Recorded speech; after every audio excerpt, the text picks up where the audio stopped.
Okay, let's start.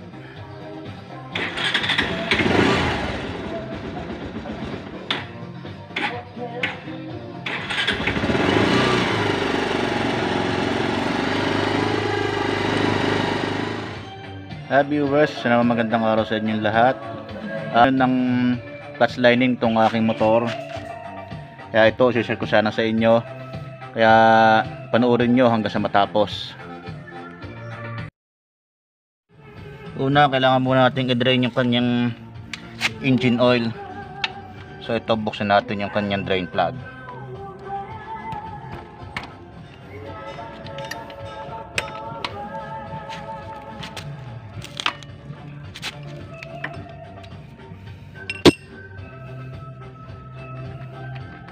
Langis 1,000 kilometers lang po tinakbo niyan.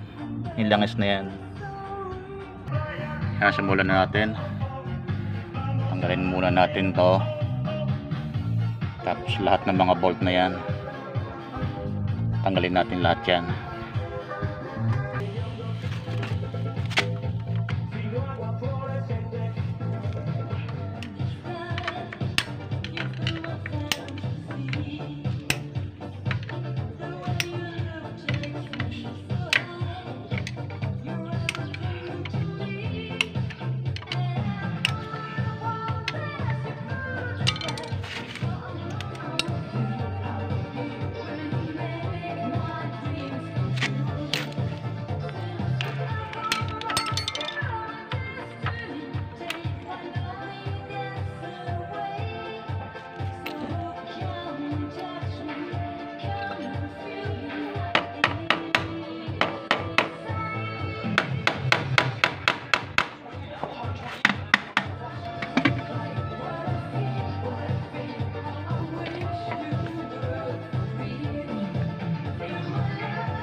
Ayan pa yung mga parts nya. So unahin natin tanggalin to para makalas natin itong 5 bolt na to.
Tingnan nyo. Importante malinisan lang natin sa ngayon yan.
Dahil wala tayong special tool nito, try natin pukpukin.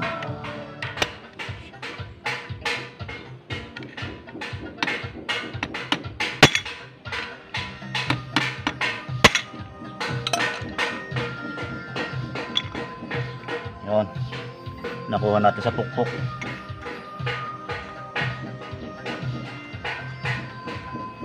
Ito pala ang rouser, pabaliktad ng pilit ng ikot ng tornilyo.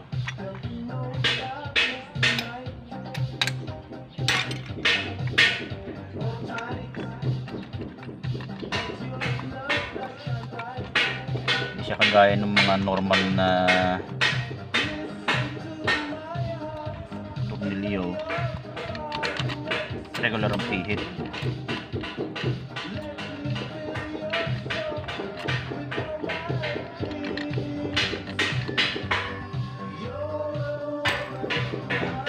Harang to, kaya lang may special tool din yun. Dukutin lang natin. Yan, buti naman tayo sa dukot. Hindi natin kailangan special tool.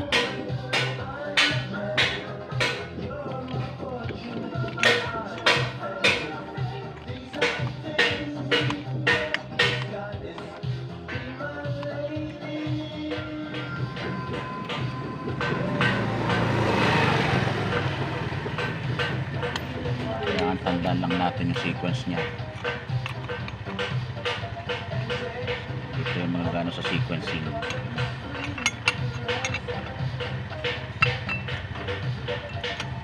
Okay, yun na isang set niya. 1, 2, 3, 4, 5.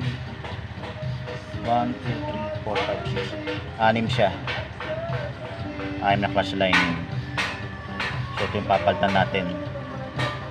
Class lining ito. Ito yung pampalit natin. Original for rouser 180. Okay, so bubuuin na natin.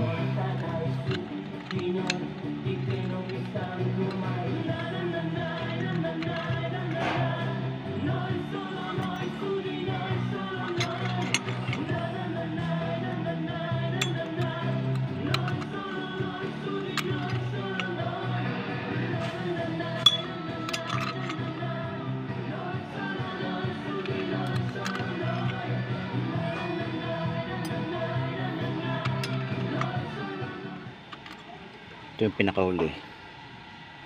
Pansin nyo, iba yung size nya.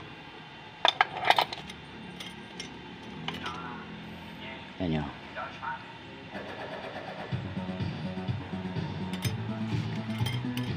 Kasi ito sakto sa dyan. Yan o.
Walang mahirap dito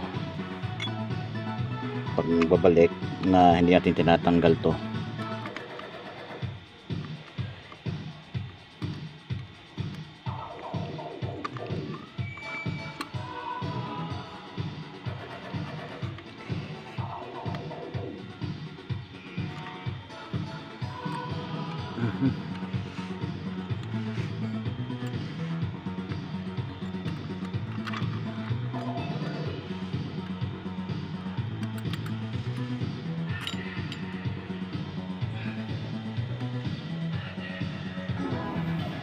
Yan, naitama na natin.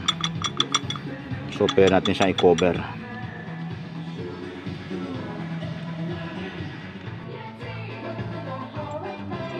Malalaman natin kung sakto. So kanina ganito rin kahaba yung nakalitaw sa kanyang ehe. So kung ganyan kahaba, ibig sabihin nakalapat na siya sa loob. Higpitan na natin. Wala nga tayo special tool, pukpuk system tayo.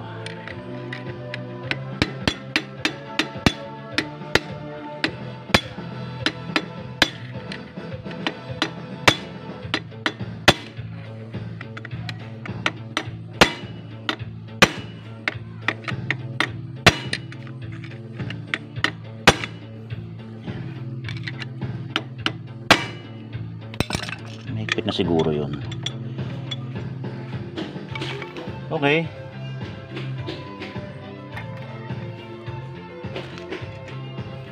Pasukan natin yung kanyang mga spring.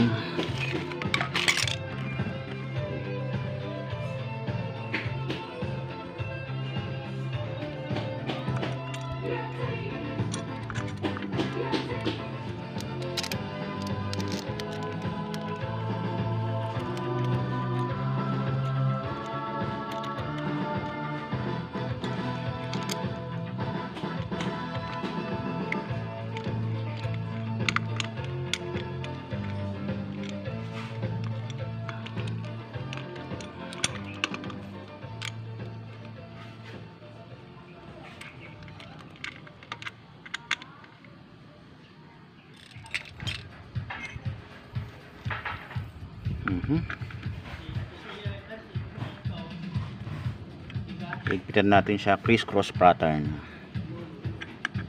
kasi dapat sabay-sabay yan. Nga lang wala tayong tools kasi sa planta meron silang sinusuksok dyan na tools, sabay-sabay siyang umiikot, kaya sabay-sabay na higpitan yung mga bolts na yan. Well, tayo naman DIY lang tayo, wala tayong mga ganong klaseng tools, hindi tayo automated, hindi ka sa planta. Sa planta kasi automated yon.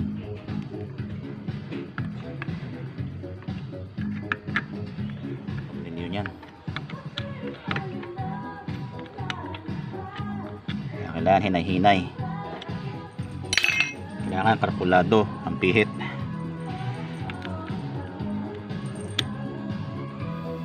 Ha?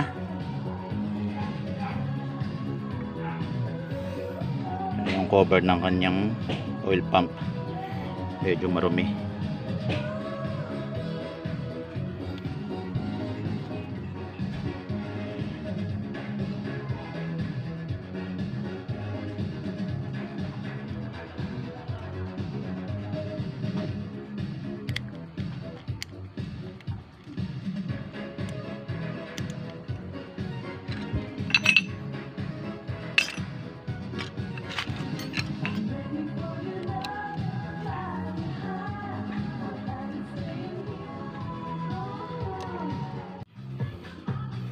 Okay, cover na natin. Mukhang kumpleto naman kung wala namang naiwan.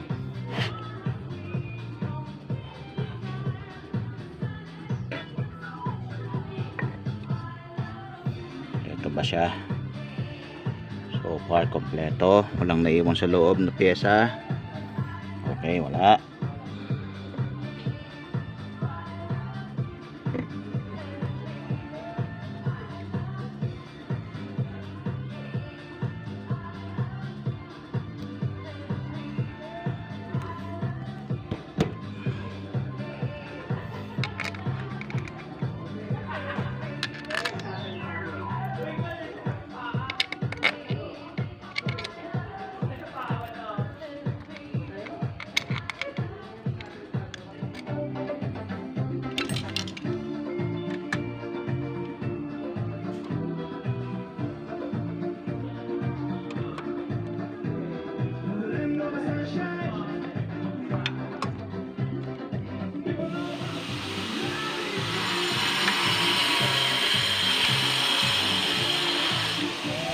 Iigpit na tayo ngayon.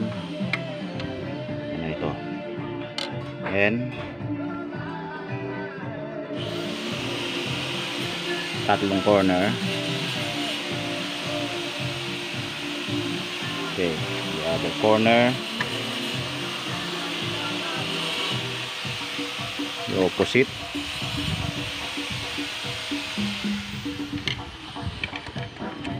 And the other. The opposite.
Okay.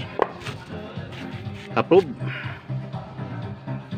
So, oil na lang ang kulang natin. And guys, dahil tapos na tayo, balik na natin yung ating drain plug. Para masalina na natin ng langis at ng matesting na natin. Excited na ako. Alaman natin kung successful yung ating DIY na clutch lining replacement. So ito na, lagyan natin yung ating langis. Itong ating ginamit, Petron Sprint 40 sa 2050 Premium Multigrade, best for sports bike.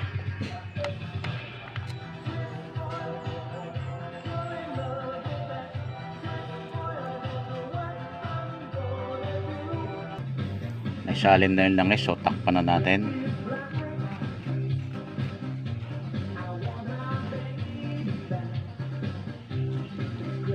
Para ma-start na natin. Okay, let's start.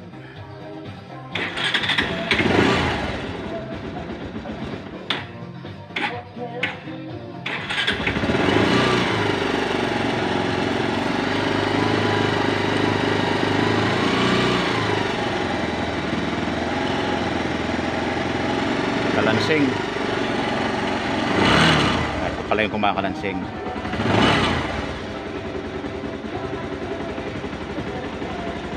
Pakinggan natin yung makina.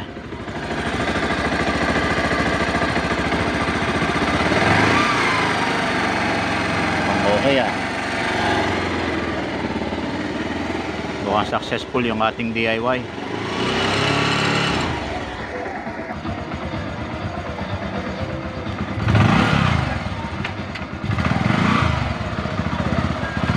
Primera.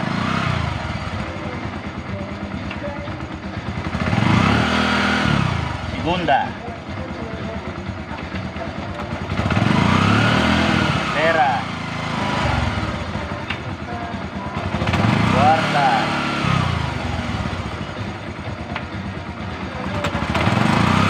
Quinta. Balik natin sa neutral.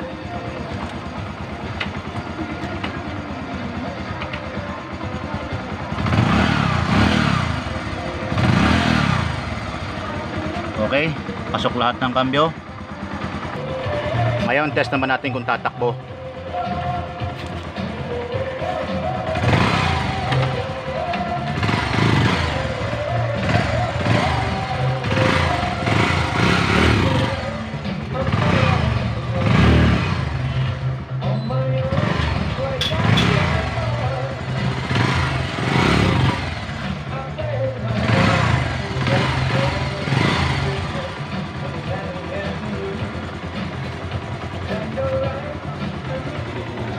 Yan guys, lumulundag pa.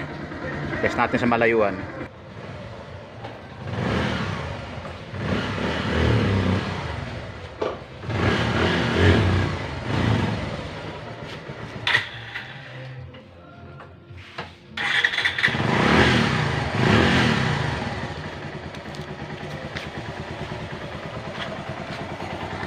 So far so good. Ayan na guys, successful talaga. Katest natin. Umikot tayo sa isang block. Okay naman. Successful ang ating DIY na replacement ng clutch lining. Yun lang, at sana may natutunan kayo sa aking ginawa sa araw na to. Yun lang. Again, good day and thank you for watching.